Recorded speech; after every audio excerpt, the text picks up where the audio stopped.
As pessoas estavam curiosas quanto a Jesus.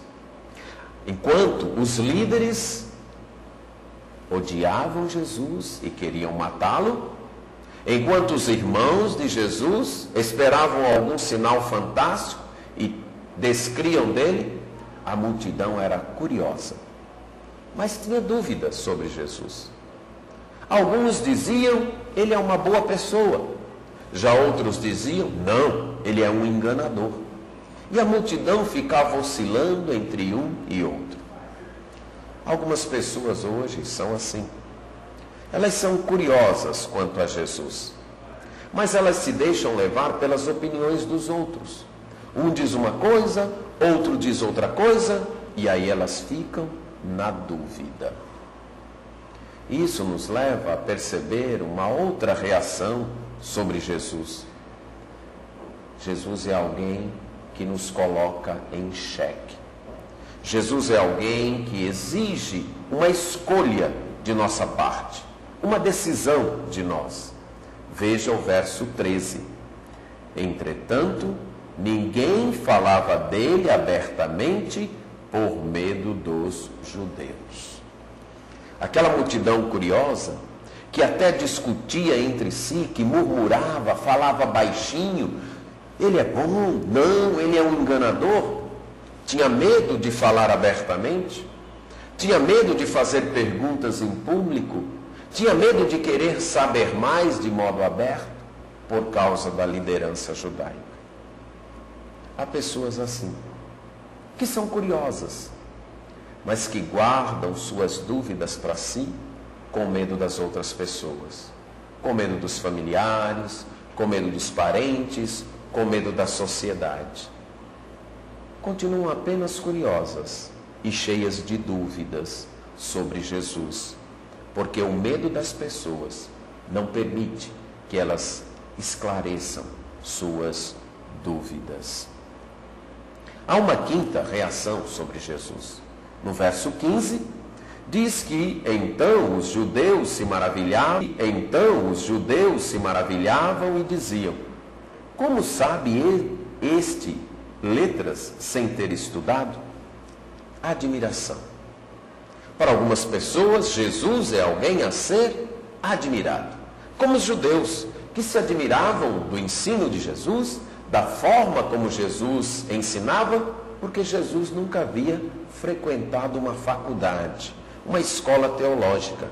Jesus não era um rabino diplomado, um rabino formado. Ele era um carpinteiro. Por isso causava esta admiração. Algumas pessoas hoje apenas admiram Jesus. Têm uma admiração por ele. O acham uma grande pessoa, um grande homem, alguém que causou um impacto tremendo, que mudou o mundo, mas ficam apenas na admiração. Agora o próprio Jesus nos diz quem ele é. No verso 16 ele diz: respondeu-lhes Jesus: o meu ensino não é meu, e sim daquele que me enviou. Jesus deixa claro que ele é o representante de Deus. Ele tem a autoridade de Deus. Ele traz o ensino de Deus. Agora, como eu posso saber se Jesus é quem de fato ele diz ser, ou se ele é isso que as outras pessoas pensavam e ainda pensam dele? Jesus nos diz como no verso 17: se alguém quiser fazer a vontade dele, isto é, de Deus, conhecerá a respeito da doutrina, se ela é de Deus ou se eu falo por mim mesmo. Jesus nos deu a maneira de nós tirarmos nossas dúvidas. É a obediência. Aquele que deseja fazer a vontade de Deus vai saber com certeza quem é Jesus. Vai tirar todas as suas dúvidas a respeito de Jesus. E aí nós chegamos à conclusão que Jesus não é alguém a ser eliminado, não é alguém a ser odiado, Não é alguém a ser descrito, nem temido, nem tampouco apenas admirado.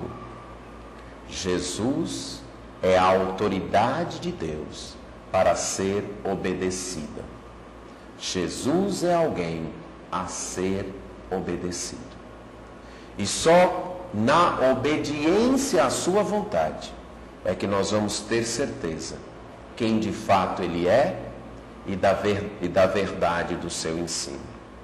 Isto acontece também na vida. Quando alguém lhe indica alguma coisa, você só sabe se aquilo é verdadeiro se você praticar. Quando alguém lhe indica um remédio, você só sabe se aquele remédio é verdadeiro se você tomar. Quando alguém lhe indica o endereço de um local, você só sabe se aquele local se o endereço é verdadeiro se você for lá. Da mesma forma, você só vai saber quem é Jesus de verdade e a verdade sobre o seu ensino se você obedecer. Não apenas admirar, mas obedecer. Se você quer fazer a vontade de Deus, você vai descobrir quem é Jesus e a verdade sobre o seu ensino. Amém.